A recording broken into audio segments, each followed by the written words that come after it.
The results-driven Merrimack Valley Chamber of Commerce invites you to connect your business with 1,000 other companies just like yours, including education and workforce development, healthcare, professional services, manufacturing, retail, nonprofit, trades and vocations, hospitality, among many others, and benefit with chamber programs and services such as government affairs, energy and economic development, small business assistance, networking opportunities, women in business programs, young people in business programs, and more.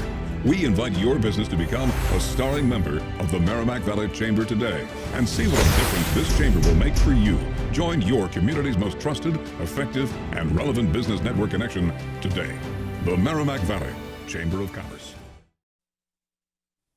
Hello everyone, this is Mike Bevilacqua, the Vice President of the Merrimack Valley Chamber of Commerce. I want to welcome you all to another edition of the Merrimack Valley Chamber Means Business program. I'm here with a very special guest, brand new to the Merrimack Valley, not brand new to helping people though. I'm here with Bob Giannino, the CEO, President of the United Way Mass Bay and Merrimack Valley. Bob, welcome to the show. Thanks for having me. It's great to be here. So first off, congratulations on your new position with the United Way. We're very happy to have you in that position. I think you're going to do a great job working with the team already in place.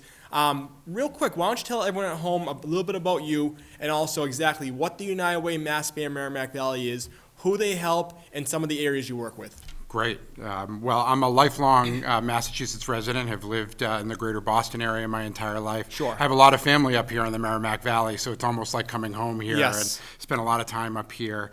I've spent essentially my entire career working in the nonprofit sector, helping folks, and have been in the early childhood field and working with students that are paying for college, and now feel very fortunate to be in this opportunity where I'm working for the United Way on behalf of communities that stretch from Attleboro all the way up here to the Merrimack Valley and through to Portsmouth, New Hampshire.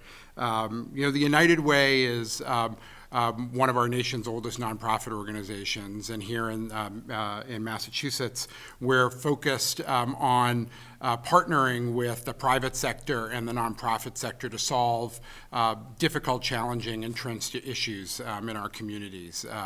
We have four key areas of focus that we spend most of our time on: early childhood education and child care as one, preventing homelessness and working with housing populations to ensure that folks have a secure roof over their heads, financial security and economic opportunity, so making sure that folks have the resources that they need to live a dignified life, and then finally working in the education sector, particularly focused on the out-of-school time sector and working with students around their social and emotional health and learning. Mm-hmm.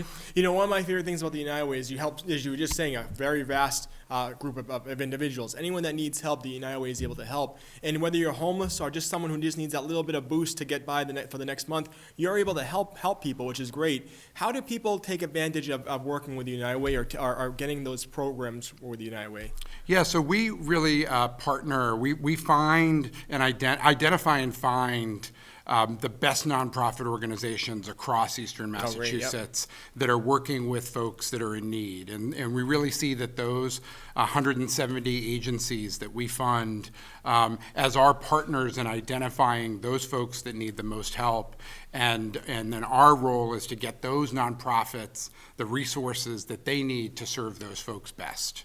And is there how do people find out more about the United Way? Is there a website that they can go to and find out about those nonprofits that you work with and those community groups that you work with as well? Absolutely. They can go to our website is www.supportunitedway.org, and you can find all kinds of information about the organizations and agencies that we work with, as well as about what our areas of focus are. Perfect. I think a lot of people know the United Way in Boston. They hear about that a lot, but you're right here in the Merrimack Valley. You're right here in everyone who's watching this, their own backyard.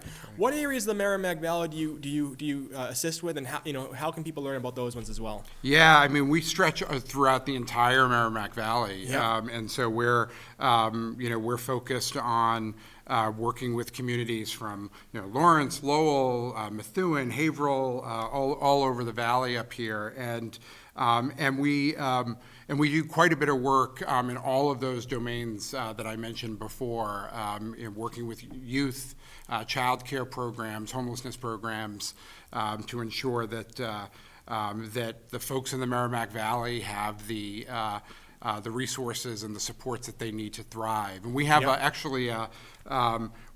advisory board Yes. that advises us on our work up here in the Merrimack Valley. I'm actually part of the advisory board. I was just so, going to say, yeah. and as you know, a member of that board, and where we feel that it's really important for us to take into account the needs and the voices of our local communities to decide and determine our priorities. No, I mean, it's great being on that advisory board, the people that are on the board, the team at the United Way. It shows they really care about what's going on right here in the Merrimack Valley. It really shows that you want to help the people in the Merrimack Valley. I want to thank you for being part of that. Another thing I want to commend you and your team for is that you talked about those 4 domains. You talked about the things that are already going on each and every day. That need goes up each and every day, which is, in 2020, heading to 2021, you'd hope it'd be going down. It only goes up and up and up. The United Way is here to respond. And Bob, I want to mention, with COVID-19 happening, almost a year ago today, the response, that those needs didn't end, but the responses got greater. What was United Way, Mass Bay, and Merrimack Valleys? What was your response to the COVID-19 pandemic? Yeah, so it was a multifaceted response, and it's really started with turning to those agencies and those partners to understand what the needs were of the folks that they serve. From there, we took those needs and worked to rally the private sector to build support amongst private sector companies to invest in the response. So the likes of Pentucket Bank or UPS, Lantheus, those folks that really, really stepped up and made some extraordinary investments so that we could bring $650,000 of crisis support to the nonprofits of this region to support them and the needs of their beneficiaries. And so that was one phase of our response. Secondarily, we partnered with key public sector leaders, Mayor Rivera and Lawrence, Rep. Vargas, to create local funds. So, for example, in Lawrence, the One Lawrence Fund, or here in Haverhill, the One Haverhill Fund, to enable local members of the community to give to support their neighbors in need. So those of us that may have been fortunate to still keep our jobs during this period or to not be as impacted by COVID-19, I could make a gift to those funds and know that my resources are going to go to support someone who lives right down the street from me who is in need. And that's one thing I want to point out. People are, we hear this all the time from, members of the Merrimack Valley Chamber, from members of the community. They say, who can I give to? Who can I give to where I know that my money, or even my money or time is going to make a difference? And we always tell them the United Way makes that difference. You give it to the people in this area that need those funds, that need who can actually utilize those funds and put them into good use.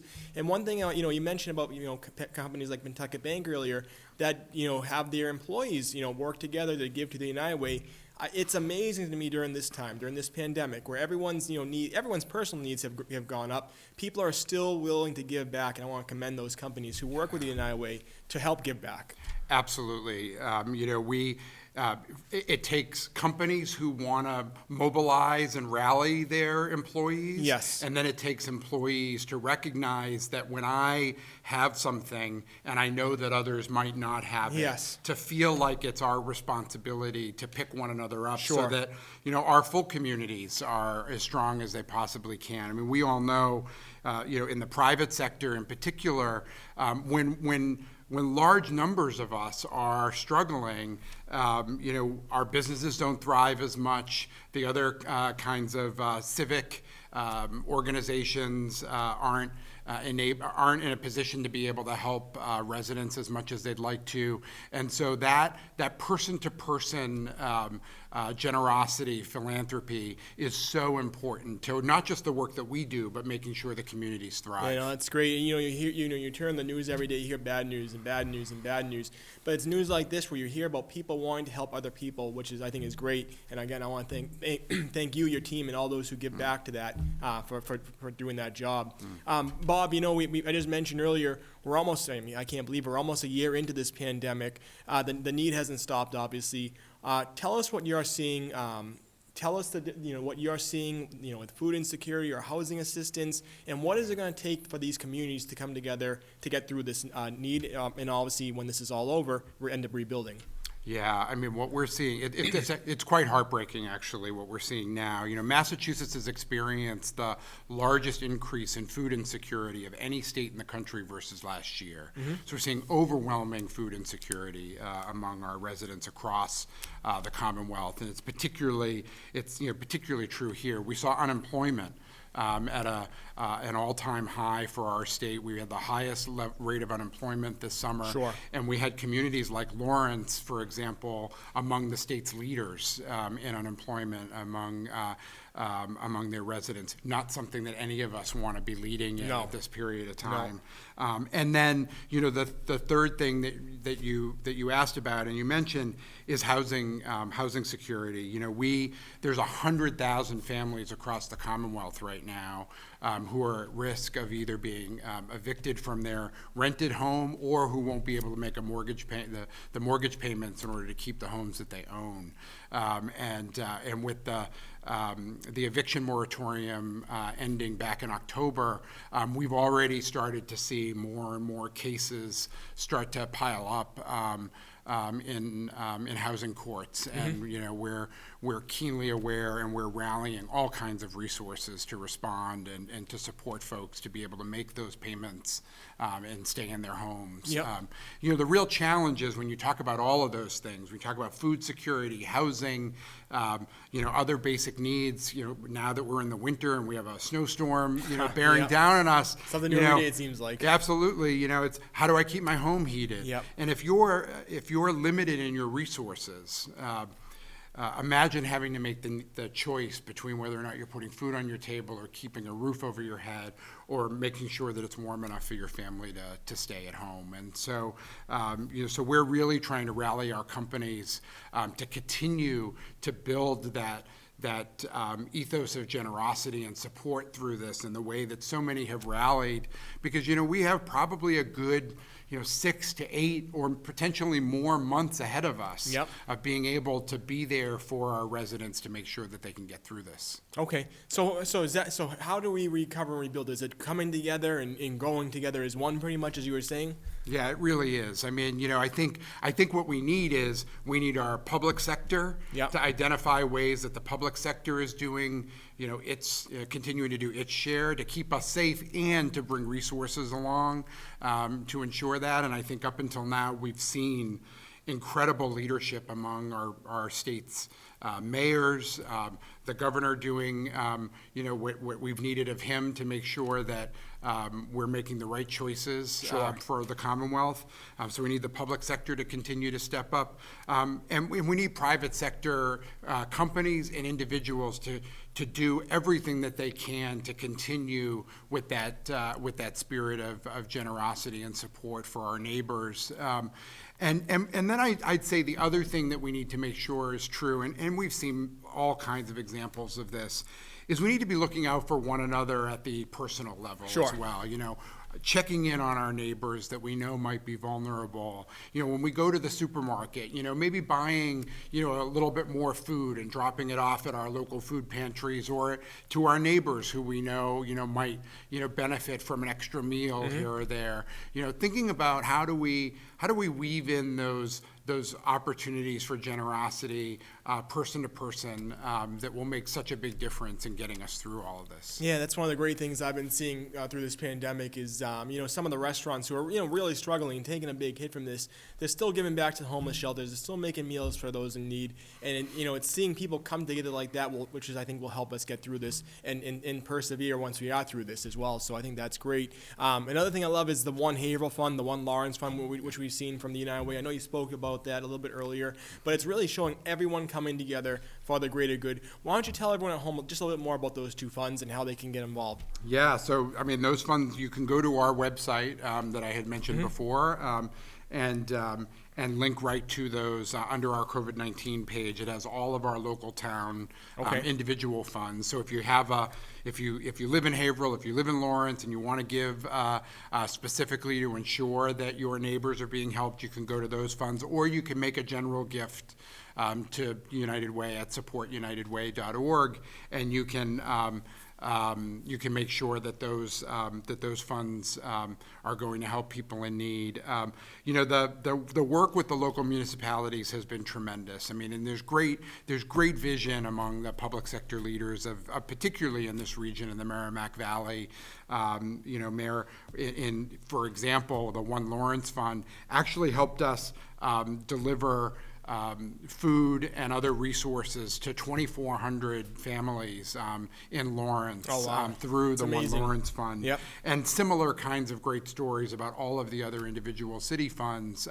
But even in those communities where we don't have a specific fund, we've identified those agencies in those communities, whether they're a food bank, whether they're a community development corporation, where if we have granted money to those folks, they've made those dollars go really far in the region up here. Oh, it's great to hear. One of the great things, and there's so many great things to talk about the United Way, but one of the great things that happens every single November is the Thanksgiving Project. Now, I've assisted in the Thanksgiving Project before, and it's amazing to see this family after family after family coming in, and United Way is there to help. As always, they're handing them the big tray, all the sides, the gift card to buy the turkey or ham, whatever they want to have for Thanksgiving. This year, though, your first year with the United Way, it was obviously different. People couldn't come and have that direct interaction. How did the Thanksgiving Project work this year? How did the United Way overcome the challenges and still was able to deliver the same success as usual? Yeah. So we identified early on that this year our Thanksgiving Project was going to be more important than necessary, and for us had to think about how do we serve even more folks than we've ever served before. Mm-hmm. So this year we set a really audacious goal of serving 15,000 families that would equate to serving about 60,000 people across our entire eastern Massachusetts footprint. And what I can say is that early on we started working very closely with the Department of Public Health from the state and a number of our leading companies like UPS and others to think about how we had to mobilize logistically, yes, given so many of the COVID concerns that we had. And we worked for months, our team and our staff team and our team of volunteers and others, designing what we believed was going to be a safe approach to doing the project that we've always done before. And then as we got closer and closer in the late parts of October and the earlier parts of November, we started seeing cases spike. And Governor Baker responding by sort of bringing greater restrictions. We said, before it's too late, we have to think about how do we re-envision this.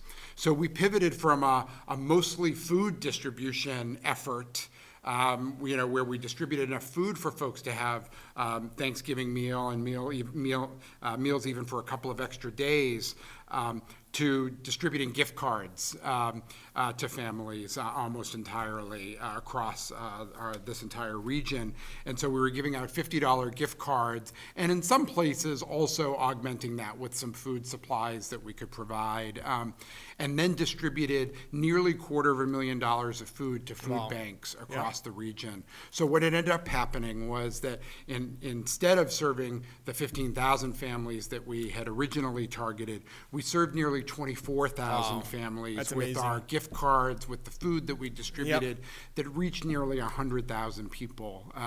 And so, but we couldn't do that alone. We had our company partners, our agency partners, volunteers like yourself in year past, who still we needed to step up and play roles in that process. Shows people coming together once again, which is amazing. And it's on a regular year, it's amazing. We picture a football field, the giant football field.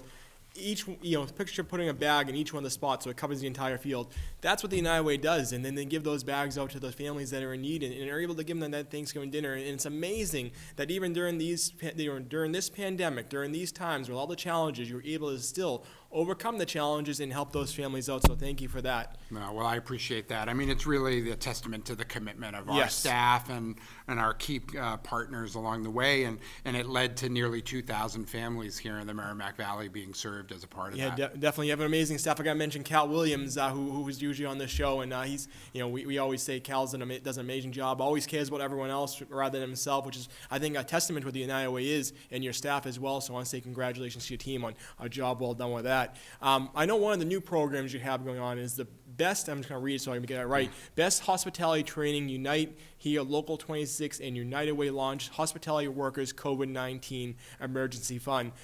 I mean, obviously, we all know what the impact the COVID-19 pandemic has had on hospitality workers. Tell us how the United responds. Yeah, so I mean, the first thing to say is that, across the Commonwealth, 90% of hospitality workers are out of work right now, and we project that nearly a third of hospitality workers may not actually go back to working the jobs Sure. that they had before. Scary to before think this. about. So really, really scary. And when you think about the role that the hospitality industry plays in making, Massachusetts a world-class Commonwealth that people want to come to on a regular basis. So whether that's great restaurants, great hotels, and so many of the other aspects of the hospitality industry, conventions, et cetera, it is a real challenge to think about how we emerge with that sector being so strapped.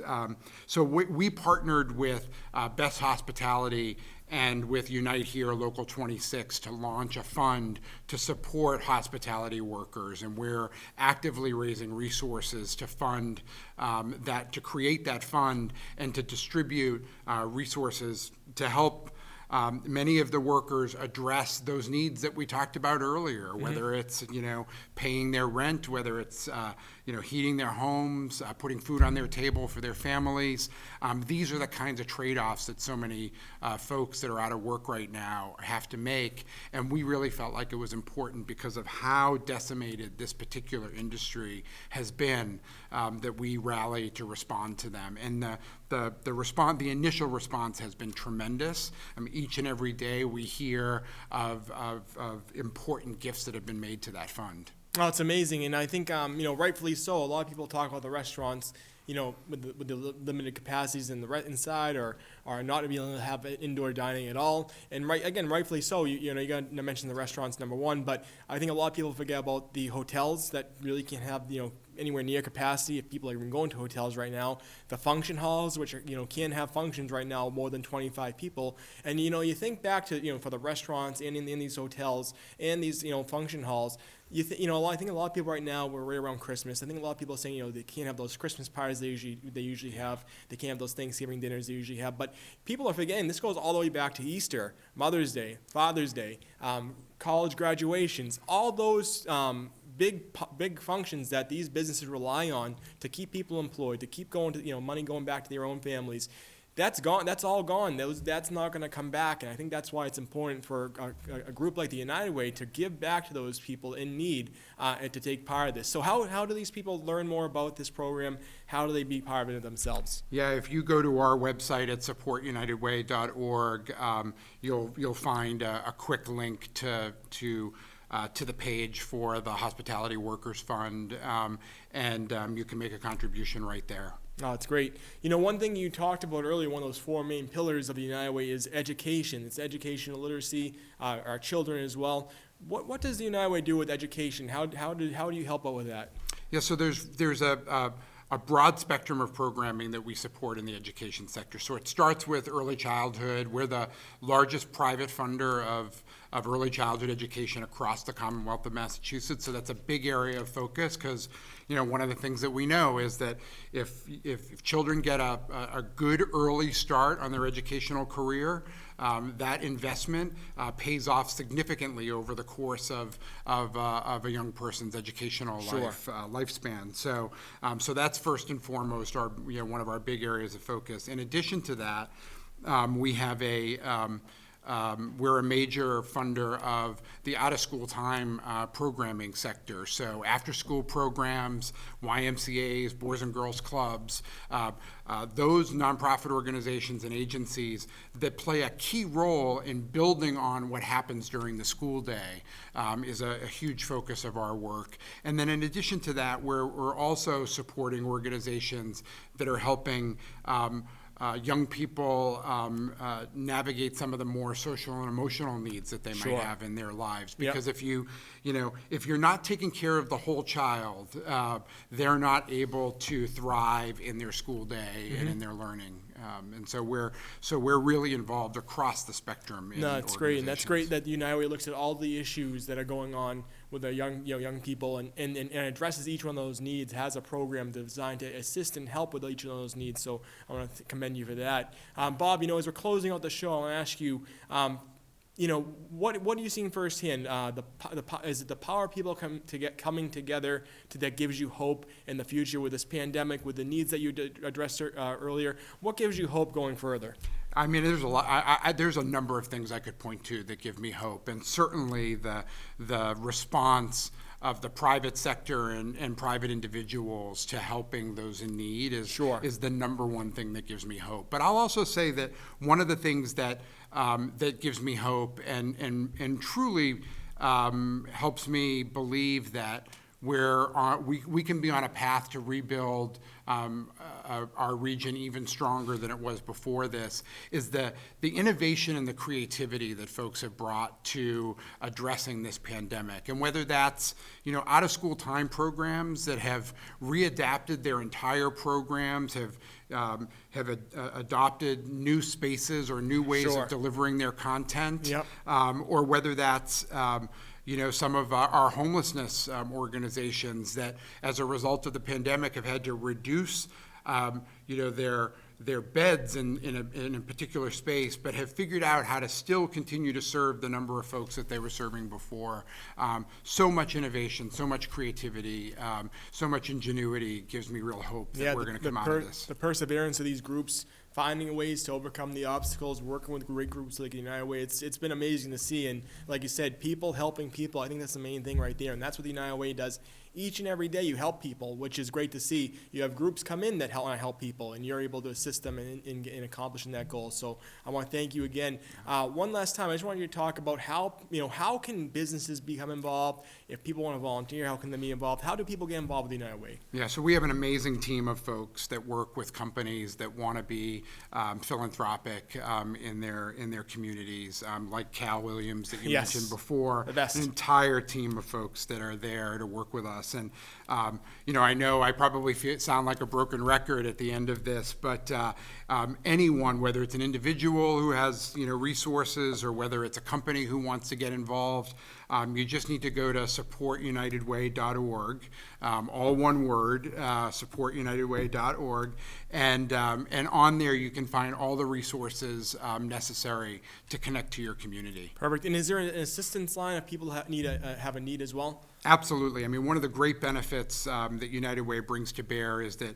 if you dial 211 anywhere in the Commonwealth of Massachusetts, you'll get connected to a trained United Way employee who will be there to provide you all kinds of assistance about how to find state resources that are available in the public sector, how to address issues if you're on the brink of, or if you've been handed an eviction notice, or if you're struggling with finding care for your children while you're balancing your own work needs, et cetera. So 211 is the place to call to get that support. And that's an amazing line because, as I mentioned earlier, whether you're someone who's, really struggling, really needs, some help with some stuff, or you're someone who just needs that little push for that one last month to get over the hump, that number 211 is the number for you to call, and you're able to assist them. Absolutely. And what's great about it is sometimes just the call itself can be helpful Yes. to folks. You know people that are there for you, so. Somebody's there for you to respond and help you navigate your needs. Perfect. Well, Bob, I want to thank you again for being a guest on the Merrimack Valley Chamber Means Business program. I want to say congratulations on your new role with the United Way. I mean, how long have you been in there now? 4.5 months. 4.5 months during a pandemic year, and it's amazing to see the programs that you've already come out with you and your team with the United Way. I want to thank the United Way, everyone at the United Way who assists each and every day, who works for others and helps to make other people's lives better. I think that's what you were talking about all day today, all show today is about people working with people helping people and being there, which is amazing. But Bob, I want to thank you again for being part of the Merrimack Valley Chamber Means Business program. Show anything you want to add before we sign off? I just want to say thank you, Mike, for having me here, and thank you to the businesses in the Merrimack Valley, the members of the Merrimack Valley Chamber, and all of the generous individuals up in this region that came to rally to support their neighbors. And if there's anyone else that wants to do it, supportunitedway.org is the place to go. Perfect. Well, thank you again, Bob. I appreciate it. I want to thank everyone at home for watching another edition of the Merrimack Valley Chamber Means Business program, and we look forward to seeing you next time. Thank you very much. The Chamber of Commerce invites you to connect your business with 1,000 other companies just like yours, including education and workforce development, healthcare, professional services, manufacturing, retail, nonprofit, trades and vocations, hospitality, among many others, and benefit with chamber programs and services such as government affairs, energy and economic development, small business assistance, networking opportunities, women in business programs, young people in business programs, and more. We invite your business to become a starring member of the Merrimack Valley Chamber today and see what a difference this chamber will make for you. Join your community's most trusted, effective, and relevant business network connection today. The Merrimack Valley Chamber of Commerce.